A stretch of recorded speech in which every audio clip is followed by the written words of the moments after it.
यह वीडियो केवल सामान्य जानकारी के लिए है। कोई भी दवा लेने से पहले डॉक्टर से सलाह अवश्य लें। अगर कोई वीडियो देखकर दवा लेता है तो वह खुद जिम्मेदार होगा। धन्यवाद। हेलो दोस्तों, आज हम लोग बात करेंगे पैर में मोच लगने के बेस्ट इलाज के बारे में। ठीक है, तो कई बार क्या होता है कि अपन चलते हैं तो अचानक से कोई गड्ढा आ गया तो उसमें हमारा पैर इस तरीके से मुड़ जाता है, इन्वर्जन उसमें हो जाता है, जिस वजह से हमें मोच लग जाती है और एडी में अपने को बहुत भयंकर पेन का सामना करना पड़ता है, बहुत भयंकर दर्द का सामना करना पड़ता है। देखो दोस्तों, इसके जो नॉर्मल ट्रीटमेंट हर कोई जानता है कि यार ऐसा कर दो, बैंडेज लगा दो, डाइक्लोजेल लगा दो, उसको भेज दो। लेकिन इसकी जो सीवियरिटी है, इसमें क्या क्या कॉम्प्लिकेशंस हो सकते हैं, अगर किसी को मोच लगी तो क्या वो बैंडेज से ठीक हो जाएगी, क्या डाइक्लोजेल लगाने से वो सही हो जाएगी, ठीक है, और कब अपने को एक्सरे कराना है, ये सारी जो सही जानकारी लेना है इसके बारे में बहुत ज्यादा जरूरी है। तो मेरे दोस्त ने बोला कि इस पे वीडियो बनाई जाए, तो मैंने ये वीडियो आपके लिए बना रहा हूँ। ठीक है, तो जो इन्वर्जन या जो पैर की मोच जो होती है, ठीक है, उसके बारे में जैसे अपन चलते फिरते हैं, पैर मुड़ जाता है, तो अचानक से मोच लगने के बाद में उसमें रिजल्ट में अपने को क्या देखने को मिलता है, उसमें पेन होता है, उसमें दर्द होने लगता है, स्वेलिंग, सूजन आ जाती है, ब्रीजिंग जो खरोच टाइप की जो होती है, ठीक है, वो हो जाती है। कई बार उसमें नीला नीला सा दाग सा, मतलब कि डिस्कलरेशन हो जाता है स्किन का, ऐसा भी हो सकता है, अंदरूनी चोट भी हो सकती है, और वहां पे भी अपने को जैसे ब्लूइश कलर देखने को मिल सकता है। ठीक है, डिफिकल्टी वॉकिंग, ठीक है, अपने को चलने फिरने में बहुत ज्यादा दिक्कत आती है, और कई बार तो क्या होता है सीवियरिटी में चल भी नहीं पाता पेशेंट, पैर रखने में बहुत तेज दर्द होता है, तो उसके जब पैर मुड़ जाता है, जो ट्विचिंग जो हो जाती है, ठीक है, जो अपनी जो एंकल जो होती है उसमें अगर ट्विचिंग जो हो जाती है तो उसमें ये सारे रिजल्ट्स अपने को देखने को मिल सकते हैं। ठीक है, लेकिन अब इसके पीछे साइंस को समझना बहुत जरूरी है कि जब पैर मुड़ता है, इन्वर्जन होता है, तो उसमें क्या क्या कॉम्प्लिकेशंस हो सकते हैं। देखो, ये अपनी फिबुला है, ठीक है, ये अपनी टीबिया जो बोन्स आती है, इन बोन्स को कनेक्ट करने के लिए इनके बीच में लिगामेंट्स होते हैं। ठीक है, ये जो अलग अलग लिगामेंट्स है, यहाँ पे आप देख सकते हो, मैं इनको जूम करके दिखाता हूँ आपको। ठीक है, ये जो लिगामेंट्स है यहाँ पे, ये देखिए, जैसे ही स्प्रेन हुआ तो ये लिगामेंट्स यहाँ से टूट चुका है, ये यहाँ पे इसके ऊपर प्रेशर आ चुका है, ये बिल्कुल नॉर्मल है। तो जैसे ही पैर में ऐसे इन्वर्जन आता है, मुड़ता है, तो ये यहाँ से क्या होता है, लिगामेंट्स ब्रेक हो जाते हैं कई बार, और इस वजह से जो एंकल स्प्रेन होता है उसमें सूजन वगैरह और भयंकर दर्द होने लगता है। ठीक है, तो ये इसके पीछे साइंस है, ये इसके पीछे इसकी जो एनाटॉमी वगैरह फिजियोलॉजी जो भी बोलते हैं वो ये सब है। और इसमें जो ग्रेड होती है, ये आप देख सकते हैं कि यहाँ पे ये फर्स्ट ग्रेड है, ठीक है, उसके बाद में सेकंड ग्रेड है, उसके बाद में फिर अपन देख सकते हैं कि थर्ड ग्रेड का जो है, ये इसमें क्या है, स्प्रेन है, जिसको अपन एंकल स्प्रेन बोलते हैं, पैर में मोच लगना बोलते हैं। तो यहाँ पे आप जो देख सकते हैं, इसमें जो कट्स लगे हैं यहाँ पे, कि लिगामेंट्स का टूटना, हल्का फ्रैक्चर हो सकता है, तो सीवियरिटी के अकॉर्डिंग इसमें सूजन भी आता है और पेशेंट को दर्द भी रहता है।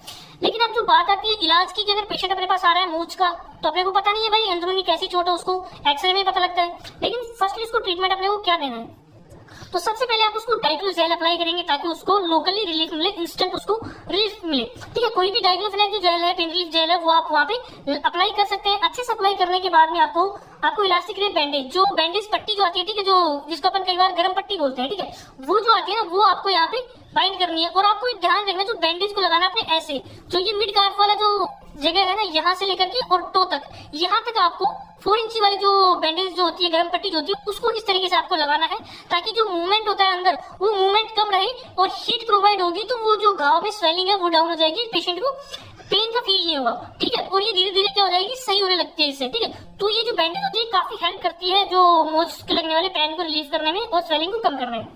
उसके बाद में आता है कि जो पेशेंट जो होता है उसको अपन तुरंत बेड पे लेटा देंगे, एलिवेटेड फुट, उसका फुट कैसे एलिवेट करके रखेंगे, उसके अपन नीचे अपन पिलो तकिया वगैरह लगा सकते हैं। ठीक है, तो उसको एक फर्स्ट एड की तरह दिया जाता है। लेकिन अगर उसको जो सीवियर पेन हो रहा है, ठीक है, तो बाकी उसको क्या ट्रीटमेंट देना है, तो सबसे पहले आप उसको, जैसे सीवियर पेन है, उसको पेन को खत्म करने के लिए आप उसको डाइक्लोटाल एक्यू का जो 1 ml का जो इंजेक्शन आता है, उसके अंदर आपको डेक्सोना मिक्स करना है। अब यहाँ पे डेक्सोना अपन 1 ml और 2 ml, जो स्वेलिंग की सीवियरिटी उसके अकॉर्डिंग 1 ml 2 ml दोनों को मिक्स करके और आईएम रूट के थ्रू अपन लगा सकते हैं, ताकि उसकी जो पेन हो रहा है उसको, डेक्सोना स्टेरॉइड आपको पता है जो प्रोस्टाग्लैंडिन सिंथेसिस जो होता है उसको ब्लॉक कर देता है, जिससे अपने को दर्द महसूस नहीं होता, और डाइक्लोफेनाक भी पेन किलर है, तो ये दोनों अगर एक साथ लगाए जाए तो दर्द बहुत ही जल्दी और बिल्कुल काफी हद तक इसमें आराम मिलता है। पेशेंट आसानी से, मतलब कि अनकंफर्टेबल जो उसको फील होता वो अपन आसानी से कंफर्टेबल फील करता है। तो ये तो उसको फर्स्टली ट्रीटमेंट देंगे इंस्टेंटली, उसको टेम्परेरी इलाज, उसको दर्द को खत्म करने के लिए। उसके बाद में उसको जो टैबलेट्स दी जाती है, जीरोडोल एसपी, अब इसके अंदर आता है एसिक्लोफेनाक, दर्द को खत्म करने के लिए। सेरोपेप्टाइड स्प्रेन जो होता है, मोच में दी जाने वाली सबसे मेन टैबलेट होती है सेरोपेप्टाइड, कई बार अलग से दी जाती है, कई बार कॉम्बिनेशन ड्रग्स भी दी जाती है। तो सेरोपेप्टाइड के अंदर जो स्प्रेन आया है, जो मोच आई है, जो सूजन आ रहा है, उसको खत्म करने के लिए बहुत ज्यादा जरूरी है। तो आपको हमेशा ध्यान रखना है कि आप सेरोपेप्टाइड वाली कॉम्बिनेशन वाली ड्रग दोगे आप, या फिर आप इसको सेपरेटली एसपी जो टैबलेट आती है वो भी दे सकते हैं, और पैरासीटामोल जो कि पेन किलर है। तो जीरोडोल एसपी की टैबलेट सीवियरिटी के अकॉर्डिंग सुबह, दोपहर और शाम को पेशेंट को दी जा सकती है। ठीक है, उसके बाद में 4th नंबर में जो टैबलेट आती है वो है वाइसोनोल 5 mg। वाइसलोन 5 mg जिसके अंदर प्रेडनिसोलोन आता है, ये स्टेरॉइड का भी मैंने बताया क्या काम करता है। डेक्सोना जो काम करता है प्रोस्टाग्लैंडिन सिंथेसिस, वो ये काम करता है। लेकिन डेक्सोना इंजेक्शन है वो टेम्पररी ट्रीटमेंट है। कंटिन्यूअसली उसके दर्द को 2-3 दिन तक बंद रखने के लिए वाइसलोन टैबलेट अपने को देना होता है। वो जीरोडोल एसपी के साथ में ये आपको दे सकते हैं, जिसमें अपन दिन में 3 बार ये जो 5 mg की वाइसलोन टैबलेट है वो एक एडल्ट पेशेंट को एसपी के साथ में दे सकते हैं, ताकि स्वेलिंग भी खत्म हो जाए और पेशेंट को दर्द का महसूस भी ना हो।